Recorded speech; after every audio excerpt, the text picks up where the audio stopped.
Louvamos a Deus, bendizemos o seu precioso nome, pelos seus benefícios, pelo seu beneplácito, pelas suas bênçãos que têm chegado à nossa vida. O Senhor, nosso Deus, na sua bondade, na sua misericórdia, tem nos alcançado. E eu não conheço nenhum ser humano que esteja fora do alcance das misericórdias de Deus. O homem pode não reconhecer, pode ser ingrato, mas na verdade, na realidade, de alguma maneira, direta ou indiretamente, o Deus de Jacó tem trazido os seus benefícios, produzido os seus benefícios na vida de todos os seres humanos. E tudo que Deus fez, tudo que Deus está fazendo e executando é para que nós possamos reconhecer a sua grandeza. O homem fugiu ou tentou fugir das mãos de Deus desde o princípio, lá no Jardim do Éden, mas quando nós conhecemos as Escrituras, quando nós conhecemos a história bíblica, são inumeráveis as atividades do nosso Deus para resgatar o homem, para trazer o homem de volta à sua posição inicial, de filho de Deus, de eleito de Deus, de chamado de Deus, de escolhido de Deus. E um dos principais temas da Bíblia Sagrada é justamente a salvação. E eu quero aproveitar alguns minutos do precioso tempo dos nossos ouvintes e falar a respeito deste assunto. Alguns aspectos importantes da salvação e da vida eterna. Já dizia o Senhor Jesus: de que adianta o homem ganhar o mundo inteiro e perder a sua alma?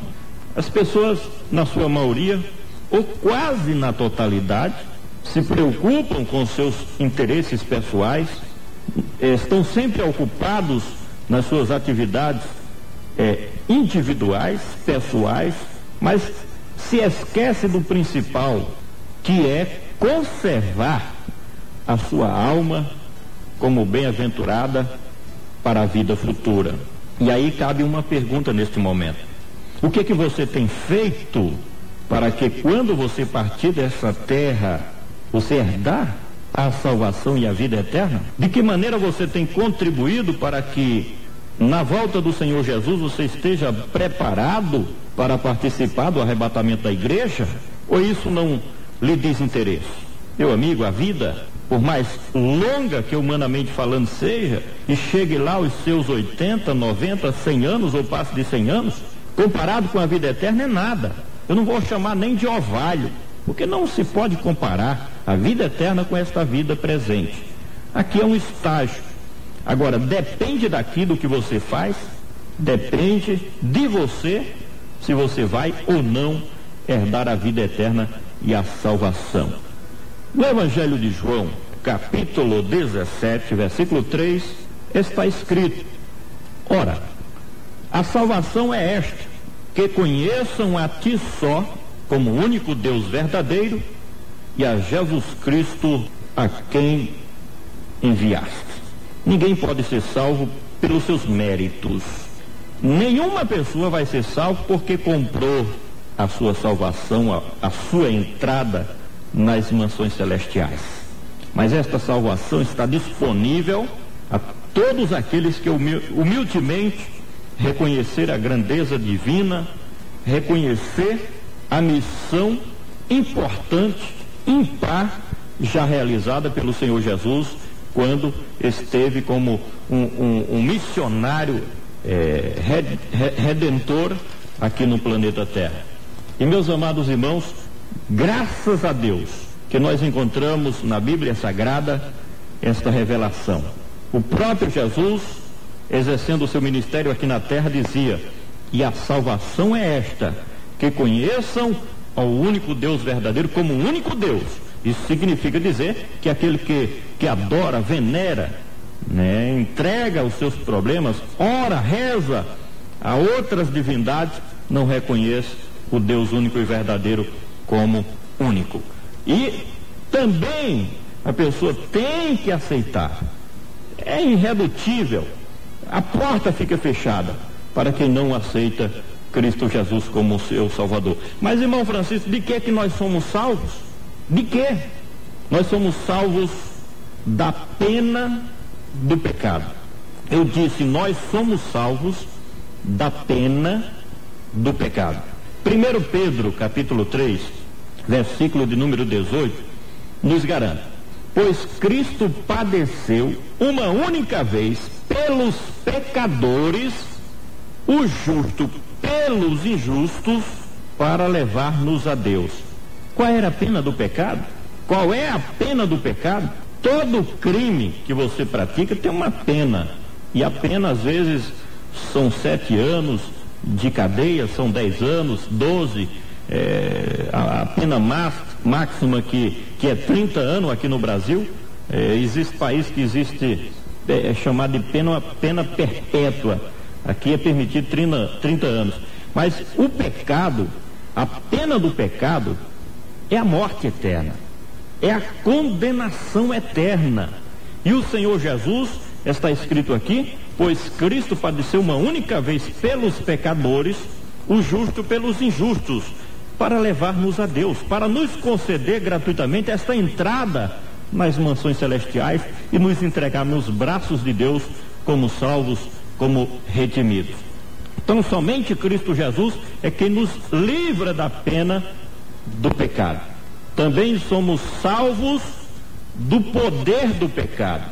Em Romanos capítulo de número 8, versículo 2 nos ensina: porque a lei do Espírito de vida que há em Cristo Jesus me salvou do poder do pecado e da morte.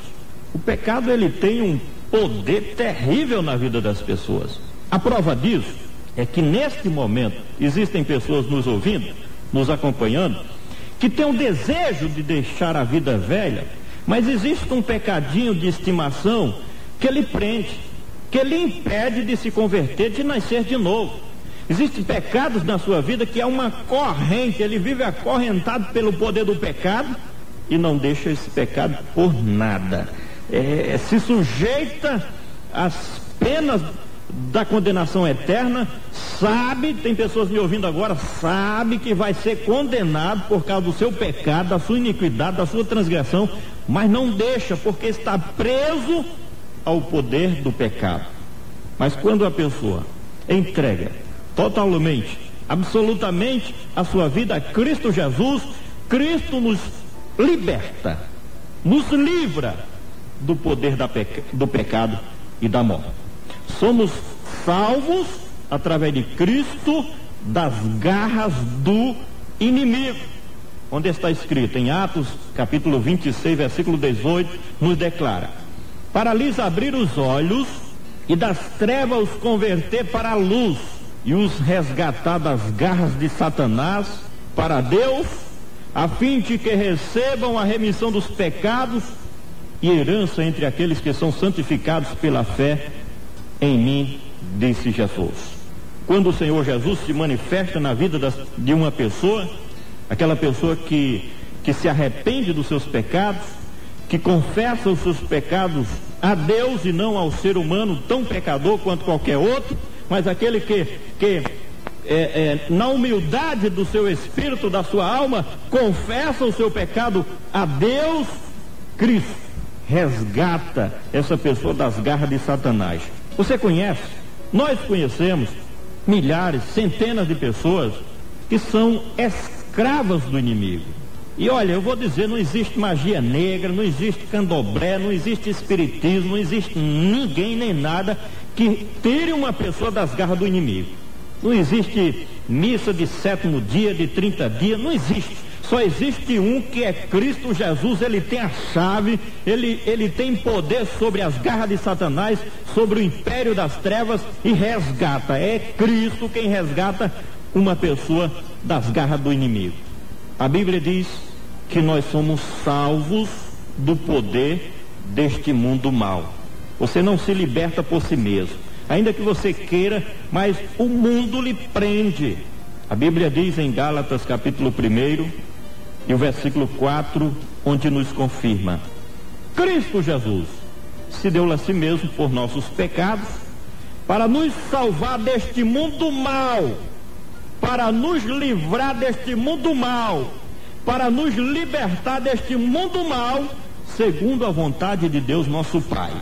Meu amado, a gente prega e as pessoas escutam e a gente não vê resultado, porque muitas vezes a gente pensa que é a nossa pregação que vai libertar alguém.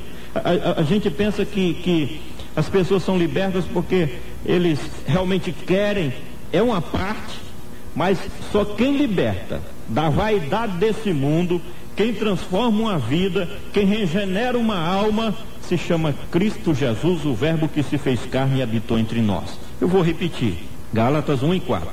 Cristo Jesus se deu a si mesmo por nossos pecados, para nos libertar deste mundo mal, segundo a vontade de Deus nosso Pai. Cristo nos salva do poder da lei. Romanos 10:4 nos diz: porque o fim da lei é Cristo, para a justiça de todo aquele que crê no seu nome. E aqui eu coloco as duas leis. A lei judaica, que o homem tinha a obrigação de guardar, porque se não guardasse, morria. Aquele que pecar, ele morre. Sistematicamente, aquele que não guardasse a lei era considerado pelos israelitas como uma pessoa extirpada da sociedade judaica. E hoje Cristo nos liberta da lei. De que maneira? Porque quando a pessoa aceita Cristo e ele passa a ser uma nova criatura, a lei é como se não existisse para ele, porque ele não vai transgredir as leis humanas, ele nunca vai ser preso, ele nunca vai transgredir os mandamentos dos homens. Então a lei é como se não existisse. Basta você cumprir as determinações do Evangelho, da palavra de Deus, e você estará livre da lei. Cristo nos livra da ira futura. 1 Tessalonicenses capítulo 1, versículo 10 nos esclarece: aguardando dos céus o Filho de Deus, a quem Deus o ressuscitou dos mortos, a saber, Jesus Cristo, que nos salvou, que nos livrou da ira futura. A grande tribulação que está para acontecer a qualquer momento, porque a igreja vai ser tirada da terra e vai acontecer o derramamento das taças da ira de Deus, o toque das trombetas da ira de Deus. Quem quiser estar livre da grande tribulação, da ira futura, tem que aceitar Jesus antes do arrebatamento da igreja, então estará livre da grande tribulação, porque coisas terríveis, avassaladoras, vai acontecer após o arrebatamento da igreja sobre essa terra. Essa guerra que está havendo lá no Iraque, isso comparado com o que vai acontecer no período da grande tribulação, não é nada, não é absolutamente nada, porque coisas terríveis, coisas tremendas vai acontecer, choques naturais, grandes terremotos, maremotos, incêndios, saraiva, fogo, enxofre, coisas que eu não quero nem pensar, porque não estarei aqui na terra, vai acontecer. Então Cristo é quem nos livra, porque a pessoa que o aceitar verdadeiramente, não é aceitar uma religião não, é aceitar a Cristo verdadeiramente, estará livre das coisas da grande tribulação. E para terminar, somente Cristo é quem salva. Se você deseja ganhar a salvação, você que está me ouvindo agora, somente através de Cristo. João 3,17 nos revela: porque Deus enviou seu Filho ao mundo, não para que condenasse o mundo, mas para que o mundo fosse salvo por ele. Se você deseja alcançar a salvação da pena do pecado, se você deseja alcançar a salvação do poder do pecado, se você deseja ser liberto das garras do inimigo, se você deseja ser salvo do poder deste mundo mal, se você deseja ser salvo e liberto do poder da lei, se você deseja ser salvo da ira futura, somente através de Cristo Jesus, Ele, somente Ele, que vive e reina para todo sempre.